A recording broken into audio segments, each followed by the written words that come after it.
영어 관형어 가운데 book in a hand라는 말이 있습니다. 이 관형어는 영어를 사용하는 많은 사람들에게 격언처럼 들리는 내 손안의 책이라는 뜻입니다. 손안의 책이라고 하는 것을 습관적으로 살아가는 사람들은 여행이나 먼 거리를 다닐 때 손에 책이 없으면 불안 증세까지 느끼게 됩니다. 그런데 여러분, 요즘은 세월이 흘러서 이제는 손안의 책이 아니라 손안의 스마트폰입니다. 내 손안에 스마트폰 하나만 있으면 일상생활, 은행 업무까지 일해 나가는데 지장이 하나도 없는 시대가 되었습니다. 그렇다면 오늘날 여러분 손에는 무엇이 들려져 있습니까? 아니면 여러분은 지금 여러분들을 목양하고 있는 여러분의 목사의 손에 무엇이 들려 있기를 원합니까? 유명한 신학자요 목회자였던 독일의 칼바르트는 설교자인 목사의 한 손에는 성경을, 또 한 손에는 신문을 들어야 한다고 말하고 있습니다. 여러분은 여러분 목사의 양손에 성경책만 들려지기를 원합니까? 신문도 함께 들려 있기를 원합니까? 칼바르트는 성도들이 올바른 신앙 고백을 하면서 그 신앙 고백이 완전하다고 해도 그들의 정치적인 판단이나 정치적인 행동이 잘못되어 있다면 그 신앙 고백이나 신앙의 연조는 문제가 있다고 말하고 있습니다. 그러기에 기독교인들의 삶의 정황을 잘 이해하고 그 시대를 선지자의 눈과 예언자적인 눈으로 읽을 줄 알아야 됩니다. 시대를 읽어갈 수 있는 예언자적인 통찰력이 뜨여지지 않은 설교자가 강단에서 설교할 자격이 없다는 것을 은연중에 보여주고 있습니다. 세상에 많은 사람들은 내 양손에 무엇인가 가득가득 채우려는 욕심으로 가득합니다. 한 손에 권력을 쥐고 있는 사람들이 권력만 쥐고 있는 것만 감지덕지하지 아니하고 권력을 쥐고 나면 또 다른 손에 재물을 지으려고 하는 그런 욕심 때문에 쇠고랑 차고 교도소에 가는 많은 사람들을 보아왔습니다. 역대 우리나라 대통령의 자식들이나 친인척들이 망하고 있는 똑같은 그 길을 걸어갔고 지금도 정치권에서 금배지를 달고 있는 사람들이나 고위 공직자들이 이 유혹에서 벗어나지 못하고 있습니다. 마치 불나방이 타 죽을 줄도 모르면서 불 속으로 뛰어드는 것과 같은 어리석은 모습입니다. 그러면 지금 여러분들의 양손에는 무엇으로 가득 차 있습니까? 아직도 가득 찬 것이 없다면 오늘 여러분들은 여러분 양손에 무엇으로 가득 차야 행복할 것 같습니까? 여러분 양손에 돈으로 가득하면 행복할 것 같습니까? 그렇지도 않습니다.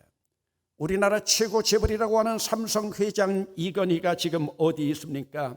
자기 그룹에 속하 있는 최고의 종합병원 VIP 특실에서 생명만 부지해 나가고 있습니다. 삼성가에서는 이 회장이 죽고 나면 삼성에 투자한 투자가들의 손이 떠나갈까 봐 그들이 전전긍긍하고 있습니다. 여러분, 이건희 회장이 돈이 부족합니까? 무엇이 부족합니까? 그러나 세상의 모든 것을 다 가졌다 해도 건강을 잃고 나니 73살에 쓰러져서 지금 6년 동안 병원에서만 생활하고 있습니다. 여러분, 우리나라 최고 시설이라고 하는 종합병원 특실에서 생활하고 있는 어느 돈 많은 갑부 노인장이 허름한 시골 농촌에 경로당 드나드는 철로들을 부러워하는 글을 읽은 적이 있습니다. 여러분, 아무리 돈이 많아도 병원 종합실 특실에 있어도 허름한 시골 농촌의 노인장들이 드나드는 경로당의 그 노인들을 부러워하고 있다. 여러분, 건강할 때 내 손에 있는 돈은 자본이 되고 자산이 될 수 있지만 아픈 뒤에 내 손에 쥐고 있는 그 돈은 자식이나 손주들이 탕진할 유산밖에 되지 못한다는 것을 여러분 알고 계십니까? 여러분, 오늘 우리는 우리 자식들이 탕진할 유산을 위해 살아가고 있는 어리석은 사람들은 아닙니까? 여러분, 오늘 여러분들의 손안에 무엇으로 가득하기를 소망하면서 오늘 또 기도하고 있습니까? 여러분, 오늘 성경 본문에 보면은 내 양손에 무엇을 들고 있어야 행복할지를 보여주는 철학적이고 신학적이고 신앙적인 해결점을 보여주고 있습니다. 자기 민족을 지금 응원해 나가면서 하나님의 사역으로 예루살렘 성을 건축하고 있는 느헤미야와 이 사역을 방해하려고 하는 오랑캐와 같은 방해꾼 산발랏 일당들의 행적이 본문에 드러나 있습니다. 우리는 금년 전반전을 살아오면서 여러분, 응원자로 살아왔습니까? 방해꾼으로 살아왔습니까? 물론 우리는 우리 자신에 대해서 너그럽기 때문에 자기 자신을 방해꾼이라고는 생각하지 않습니다. 그러나 간접적인 방해꾼들은 언제나 있습니다. 방해꾼들은 부정적인 언어나 조롱하는 말투로 공동체를 무너뜨리는 자들입니다. 그런데 응원하는 자들은 무너진 공동체까지도 일으켜 세우는 사람들입니다. 여러분, 자기가 속해 있는 공동체를 응원하지도 않고 나는 중립이다 하면서 구경꾼이나 방관자로 소극적으로 있는 자들은 일반적으로 세월이 지나다 보면 그들은 응원자의 편에 서는 것이 아니라 결국은 방해꾼으로 되더라고요. 여러분, 오늘 우리는 응원자의 편에 서서 오늘도 긍정적으로 지지하고 세워가고 있는가? 아무리 합리적이고 이성적인 구경꾼들이라 해도 결국 그들은 방해꾼으로 전락됩니다. 여러분, 도둑질을 하던 사람이 교화가 되어서 이제는 도둑질하는 사람이 아니라고 우리는 함부로 판단해서는 안 됩니다. 언젠가는 그 기질이 다시 발휘되면 또 도둑이 되는 거예요. 여러분, 과거의 삶을 청산하고 목사까지 되어서 선교한다던 대도 조세형을 보세요. 81살의 나이에도 좀도둑이 되어서 교도소에 다시 들어가지 않았습니까? 그러면 여러분, 그 도둑이 도둑질을 청산하기 위해서는 어떻게 해야 되는가? 그 도둑이 개과천선했다고 해서 목사가 되는 것이 아니라 자기의 노동의 피땀을 흘려서 자기 육신의 고통까지 겪으면서 도둑질한 세월만큼, 그리고 도둑질한 액수의 배 이상을 자기가 땀 흘려 벌어서 가난한 자들의 호주머니를 채워주면서 그 구제의 기쁨을 누리기까지는 도둑질에서 손을 뗀 것이 아닙니다. 자기의 것을 손해보면서까지 다른 사람의 호주머니를 채워보아야 진정으로 자기가 어떤 잘못을 저지른 도둑인 줄 알 수가 있습니다. 여러분, 오늘 우리 신앙생활도 마찬가지입니다. 여러분들의 신앙 고백과 여러분들이 신앙적으로 배운 만큼 교회에서 어떤 방법으로든지 봉사해야만 진짜 대봉교회 교인이지, 봉사와 헌신이 없는 교인은 죄송하지만 진짜 교인 아닙니다. 오늘 여러분이 예수님의 십자가의 피값을 무엇으로 갚을 수 있다고 생각합니까? 사실 오늘 맥추절도 하나님께서 우리에게 절기를 주신 것도 예수님의 피값을 기억하면서 하나님께 얼마나 감사하고 있는지 확인하는 절기입니다. 여러분, 맥추감사주일입니다. 빈손으로 나오지 말라고 했습니다. 여러분, 지금 얼마를 가지고 와서 예수 그리스도의 피값을 갚으면서 하나님 앞에 보내주신 예수님을 보내주심에 대해서 감사하고 있습니까?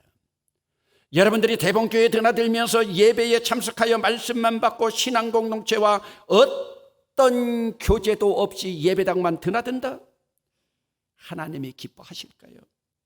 하나님은 공동체의 일원이 되어서 공동체를 세우기를 원하십니다.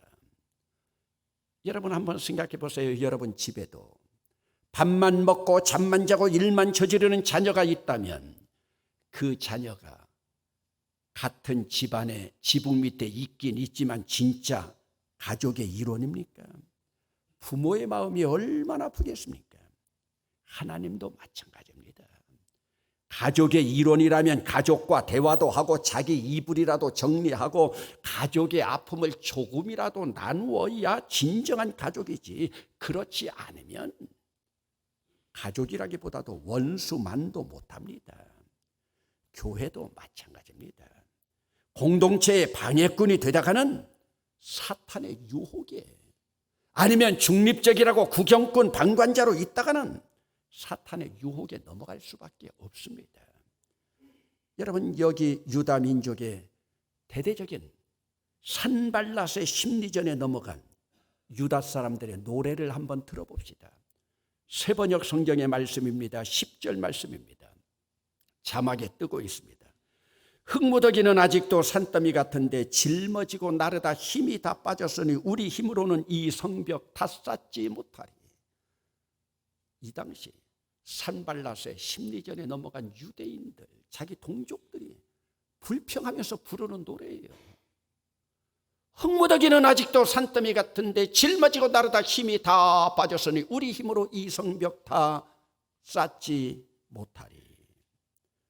그러면서 산발랏 일당들은 지도새도 모르게 쳐들어와서 유대인들을 쳐 죽이려고 하는 그 계획과 음모가 있었습니다. 그런데 그 음모가 느헤미야에게 발각되었고 하나님이 그들의 음모를 헛되게 하셨다고 기록하고 있습니다. 그래서 여러분, 오늘의 본문은 이렇게 시작합니다. 15절 전반절입니다. 우리의 대적이 우리가 그들의 의도를 눈치챘다 함을 들으니라. 우리의 대적인 산발랏 일당들이 우리가 그들의 의도를, 그들의 음모를 눈치챘다 함을 들으니라. 여러분, 이제 유대인들을 다 급습해서 죽이려고 하는 산발랏의 음모는 들통이 났고, 이제 유대인들은 피눈물 나는 노력으로 성을 건축하기 시작합니다. 여러분, 오늘 본문 16절에 보면은 성의 건축을 위해서 그들이 세 부분으로 분담해서 일을 합니다. 절반의 백성들은 일을 하고 절반의 백성들은 완전 무장을 하여 경계를 하고 지도자들은 백성들 뒤에서 응원하고 지원했습니다. 그러면서 여러분, 일일이 얼마나 무장하고서 경계하는 사람들이 절반이 있으니 일 능률이 얼마나 떨어지겠습니까? 여러분, 17절 말씀을 한 목소리로 읽어보시겠습니다. 성을 건축하는 자와 짐을 나르는 자는 다 각각 한 손으로 일을 하며 한 손에는 병기를 잡았는데, 여러분, 성을 건축하는 사람들이요, 한 손으로 일을 하면서 허리에 칼을 차고 일을 한다고 생각해 보세요. 지금 우리도 70주년 기념관을 건축하고 있습니다. 그런데 일을 하고 있는 이 무더운 여름에 인부들이 허리에 칼을 차고 일한다고 한번 생각해 보세요. 얼마나 힘드는 일이겠습니까? 건축하는 장비를 들기도 힘이 든데 칼을 차고 일을 한다. 여러분, 이때 일을 하던 모든 사람들은 물을 기르러 갈 때도 한 손에 병기를 들고 잠을 잘 때도 옷을 벗지 않고 잠옷을 입고 그대로 갑옷을 입고 그대로 잤다고 기록하고 있습니다. 여러분, 왜 이런 무장을 했습니까? 그들이, 대적들이 언제 쳐들어올지 모르니까 경계를 해야 되기 때문입니다. 여러분, 하나님의 사역에는 늘 사탄이 호시탐탐 노리고 있습니다. 그러기에 교회 공동체는 언제나 사탄에 대한 경계를 단단히 해야 됩니다. 사탄이 이미 침투한 다음에는 해결책이 없습니다. 사탄은 먼저 쳐서 부숴야 합니다. 여러분, 이번에도 우리나라 삼척항에 북한 목선이 넘어왔는데 바다를 지키는 해군도, 하늘을 지키는 공군의 레이더망에도, 바다의 치안을 담당하는 해안 경비대도 모르고 있지 않았습니까? 여러분, 작전에 실패한 지휘관은 용서받을 수 있어도 경계에 실패한 지휘관은 용서받을 수 없다는 말이 있습니다. 이번에 우리나라 국가 안보 경계가 다 뚫린 것 확인되지 않았습니까? 그럼에도 여러분, 청와대에서 국방부까지요, 국정원에서 여러분 기무사까지 거짓부렁으로 국민을 속이고 있지 않습니까? 여러분, 만약 이번에 남아한 배가 목선이 아니라 북한 잠수함이었다면 어찌 될 뻔했습니까? 이미 우리 국방의 경계는 뚫릴 대로 다 뚫린 지 오래입니다. 일사단 지역에 북한군이 몰래 와서 목함 지뢰를 묻고 가서 수색장병 둘이 이미 중상을 입었습니다. 귀순 용사가 휴정선의 철책을 뚫고 최전방 막사 문을 두드릴 때까지 우리 경계는 뚫려 있었습니다. 그리고 IS 이슬람 극단주의 무장단체에 얼마 전에 제대한 예비군 병장이 가입하고 있었는데도 미국 FBI가 우리에게 알려준 것이지 우리나라는 깜깜태세였습니다. 경계태세가 한심하기 짝이 없습니다. 이것이 좌파 세력들의 지금 국가안보태세입니다. 여러분, 전쟁에서는 사후 약방문이 통하지 않습니다. 그때는 이미 늦습니다. 우리 6.25 겪어보지 않았습니까? 그렇다면 여러분에게 묻습니다. 여러분의 경계태세는 완전합니까? 수도원의 아버지라고 부르는 5세기 이탈리아의 성 베네딕투스는 몬테카시노에 수도원을 세우면서 기도와 노동을 하나로 묶은 서방교의 수도 규칙을 만듭니다. 노동이 기도고 기도가 노동입니다. 우리나라 영성의 아버지로 불리는 토레이 신부도 예수원 입구에 이 글귀를 써놓았습니다. 김용기 장로는 가나안 농군학교에서 호미와 괭이로 온몸에 땀을 흘리면서 노동하는 것과 기도가 하나가 될 수 있는 이 임상을 훈련했습니다. 이 의미는 노동 없는 기도는 공허하고 기도가 없는 노동은 무의미한 것을 가르쳐주고 있습니다. 그래서 예부터 농, 천하, 지본. 그렇다면 우리는 영, 천하, 지본과 같은 말입니다. 실제로 수도원에서는 땀 흘리는 노동과 기도를 하나로 보고 있습니다. 그러기에 일하기 싫으면 먹지 말라는 구호를 실천하고 있습니다. 그러면 믿는 우리도 땀과 기도를 하나로 묶어야 합니다. 여러분, 그렇다면 우리 손에는 무엇이 들려야 합니까? 예루살렘 성을 건축하는 사람들 한 손에 벽돌 들려 있듯이 우리도 이 세상에서 살아가면서 흘려야 하는 땀방울의 노동이 있어야 합니다. 기독교의 영적인 것은 우리의 땀방울에서 결실을 맺을 때 진정한 영성이 따릅니다. 여러분, 기도만 하고 교회에 모여 있다고 해서 이것이 영성이 아닙니다.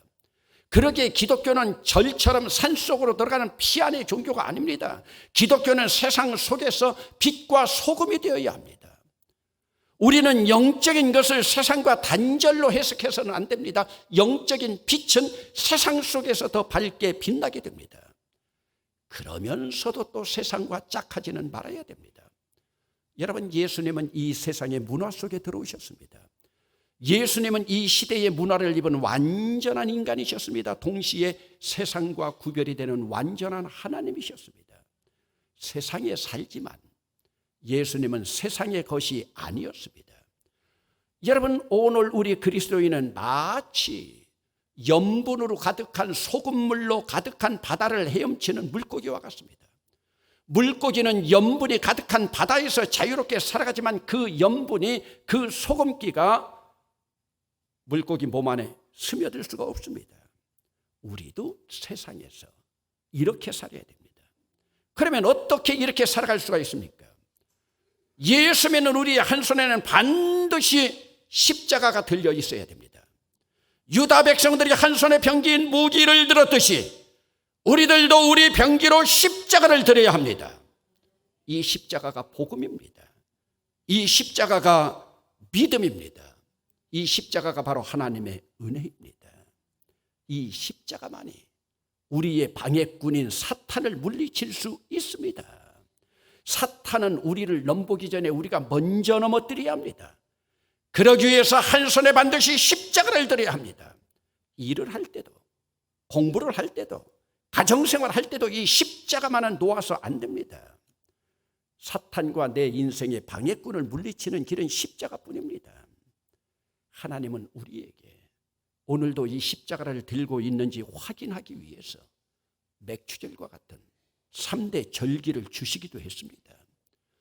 여러분, 아말렉이라는 적군이 공격해 올 때 여호수아는 땀을 흘리면서 전쟁을 하고 모세는 십자가에 손을 들었을 때 승리했습니다.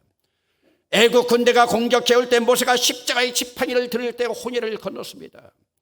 느헤미야가 민족을 응원하면서 나팔을 불 때 예루살렘 성은 공사가 재개되었습니다. 한 손에 십자가를 들고 있는 자들에게 주시는 느헤미야의 외침입니다. 오늘 본문 20절입니다. 너희는 어디서든지 나팔 소리를 듣거든 그리로 모여서 우리에게로 나오라. 우리 하나님이 우리를 위하여 싸우시리라 하셨느니라. 한번 따라 합시다. 우리 하나님이 우리를 위하여 싸우시리라.